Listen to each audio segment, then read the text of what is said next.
Hello students, कैसे हैं आप सब। तो ये हम कर रहे हैं इकोनॉमिक्स के previous year questions for H TET और यूजीसी नेट।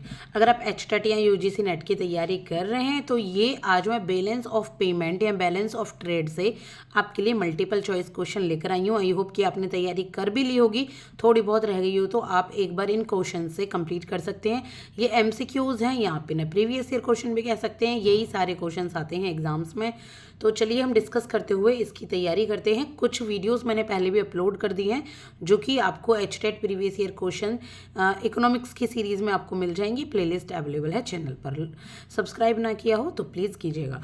इसमें देखेंगे हम VOP is measured as. VOP को कैसे मेज़र किया जाता है, बैलेंस ऑफ पेमेंट को कैसे मेज़र किया जाता है। तो क्या आपको जानकारी है बैलेंस ऑफ पेमेंट क्या होता है? भाई, जो भी ट्रांजैक्शंस होती हैं, जो भी एक कंट्री दूसरी कंट्री से अपना सामान मंगाती है और जो भी उनको पेमेंट करती है, उस ट्रांजैक्शंस को हम बैलेंस ऑफ पेमेंट कहते हैं कि कितनी ट्रांजैक्शंस कितनी कंट्री में हुई है। तो ये है बहुत छोटी सी नॉलेज। वैसे आप इसको डिटेल में पढ़िएगा, मेरी डिटेल्ड वीडियो भी अवेलेबल है balance of payment balance of trade की, जो मैंने पल्स अरिहंत नोट से हैंड रिटन नोट से पढ़ाई हुई है, तो आप उनको भी देखना मत भूलिएगा। तो first is BOP is measured है। बीओपी को कैसे मेजर किया जाता है? देखिए, जो बीओपी होता है ना, बैलेंस ऑफ पेमेंट, वो डिफरेंस होता है।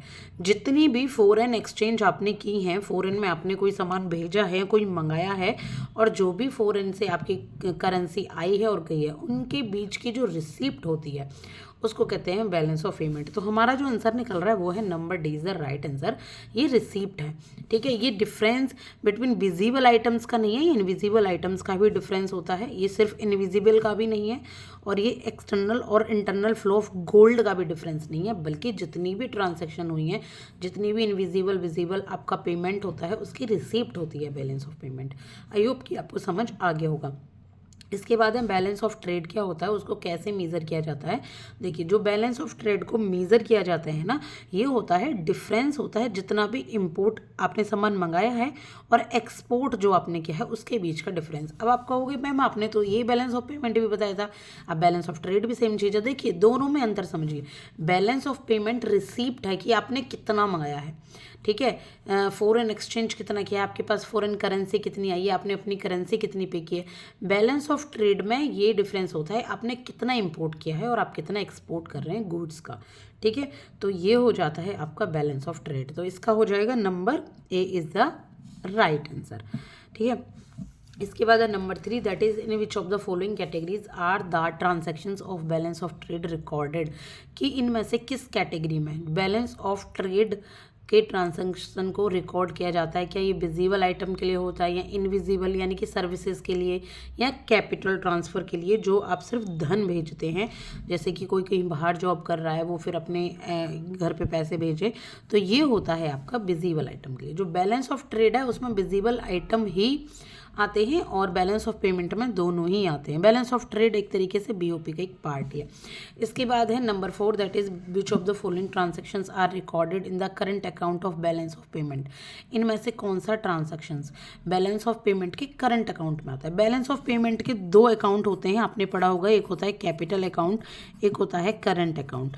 तो करंट अकाउंट की बात करें तो करंट अकाउंट में क्या क्या होता है। करंट अकाउंट में import and export of goods and services भी आती हैं, transfer from one country to the other, जो भी धन ट्रांसफ़र किया जाता है कंट्री से दूसरी कंट्री, वो भी आता है। तो यानी कि दोनों ही सही है। तो आंसर क्या होगा मेन हमारा नंबर सी।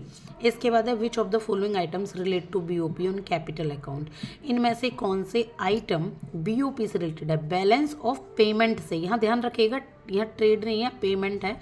और कैपिटल अकाउंट में तो कौन कौन से ये रिलेटेड हैं, तो ये हैं फॉरेन इन्वेस्टमेंट भी होते हैं, लोन्स भी आते हैं, एनआरआई रेमिटेंसेस भी होते हैं। All of this NRI remittances क्या होते हैं, जो लोग बाहर जॉब करते हैं फॉरेन में और फिर वो पैसा इंडिया में भेजते हैं। इसके बाद है which of the following are not included in balance of trade. Balance of trade में क्या इंक्लूड नहीं है, तो balance of interest and dividend या एक्सपेंडिचर बाय द टूरिस्ट। क्या बैलेंस ऑफ पेमेंट में नहीं आता?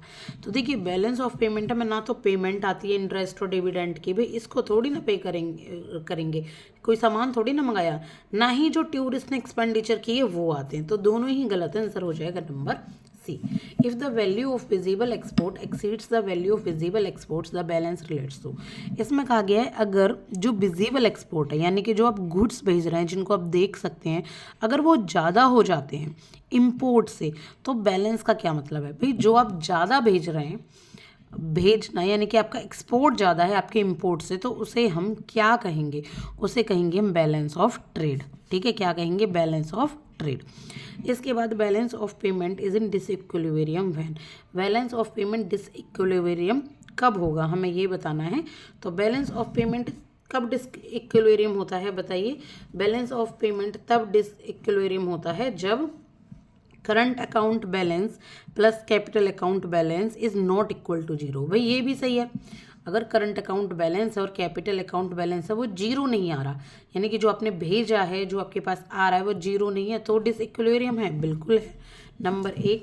Number B, current account balance plus capital account balance is some positive number. Disequilibrium तब भी हो सकता है जब ये किसी पॉजिटिव नंबर में हो, डिसइक्विलिब्रियम तब भी हो सकता है जब नेगेटिव नंबर में हो। तो क्या है इसका आंसर? हो जाएगा ऑल ऑफ दीज, सारे ही सही हैं इसमें, तो आंसर इज द डी। इसके बाद disequilibrium in balance of payment leads to.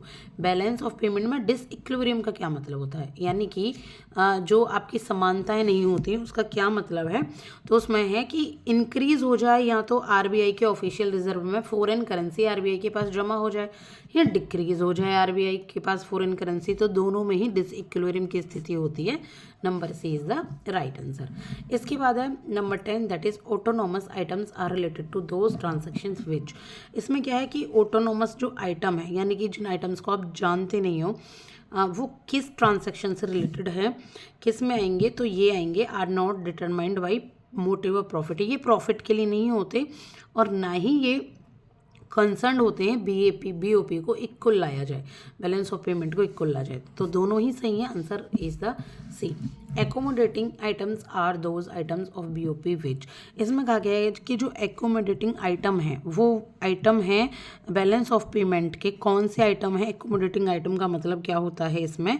इसका मतलब होता है कि एक तो इनमें प्रॉफिट के लिए नहीं होते और ये पॉजिटिव या नेगेटिव इसमें बीओपी स्टेटस होता है, या तो आप ज़्यादा मंगा लोगे या ज़्यादा भेज दोगे। एक है इसमें ये इंक्रीज़ या डिक्रीज़ लीड करते हैं ऑफिशियल रिजर्व के साथ, यानी कि जो आरबीआई के पास धन जमा है उसमें। तो ये तीनों ही सही है, main answer is the D is the right answer. इसके बाद है cause of BOP imbalance relates to. BOP imbalance का क्या मतलब है? बैलेंस ऑफ पेमेंट इम्बैलेंस ही ज़्यादातर यहाँ पूछा गया है, तो इसका क्या मतलब है? इसका मतलब है ऑटोनोमस आइटम। बीओपी जो इम्बैलेंस होता है वो किससे होता है? वो ऑटोनोमस आइटम से होता है आपका इम्बैलेंस। इसके बाद है current account record transactions related to. जो करंट अकाउंट रिकॉर्ड का जो ट्रांजैक्शंस है वो किससे रिलेटेड है? तो ये रिलेटेड है आपके export and import of goods से भी। भाई इसमें इसके भी रिकॉर्ड रखे जाते हैं, non factor and factor income के भी रखे जाते हैं, करंट ट्रांसफर के भी रखे जाते हैं। Main answer is the D, all of. इसके बाद है balance of trade is rate 600 crore and value of export is 500 crore, then the value of import will be. यहाँ हमें इंपोर्ट की वैल्यू निकालनी है, तो इंपोर्ट की वैल्यू के लिए हम क्या करेंगे? इन दोनों को हम ऐड कर देते हैं। बैलेंस ऑफ ट्रेड है 600 करोड़ और वैल्यू है एक्सपोर्ट की 500 करोड़, तो कितना निकल जाएगा? इसका आंसर निकलेगा 1100 करोड़। इसके बाद है if balance of trade is showing A deficit of rate 200 crore.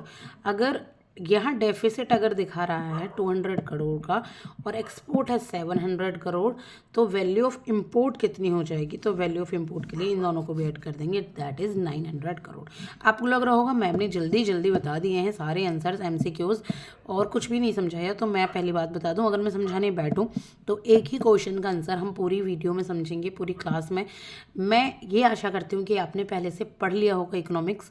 अगर नहीं पढ़ा है तो चलो आप आइडिया ले रहे हो कि किस तरीके क्वेश्चन आते हैं और फिर आप अपनी तैयारी करेंगे। अब मैंने सब स्ट्रेटेजी बता रखी है अपने चैनल पर कि कौन कौन सी बुक से करनी है, कैसे आपको तैयारी करनी है, आप वहाँ पे देख सकते हो। बहुत ज़्यादा मैं तामझाम की वीडियो नहीं बनाती, बहुत सिंपल क्लास में आपके लिए लेकर आती हूँ, ठीक है। तो आप इसके लिए एनसीईआरटी रेफ़र कर सकते हो, जो मैं आपको बड़ा, या ये बुक है स्वर्ण की, पीजीटी इकोनॉमिक्स के नाम से, आप इसको भी रेफ़र कर सकते हो। और प्रीवियस ईयर क्वेश्चंस अगर आप डाउनलोड कर लो तो आप वहाँ से कर लो, या फिर आप कोई बुक खरीद सकते हैं प्रीवियस ईयर क्वेश्चंस की, वहाँ से भी कर सकते हैं। एचटेट जल्दी ही होगा, अगर यूजीसी नेट की तैयारी कर रहे हैं तो भी ये आपके लिए उतने ही हेल्पफुल हैं। तो अगर आपको पसंद आई है क्लास तो प्लीज़ सब्सक्राइब कीजिएगा। Thank you so much.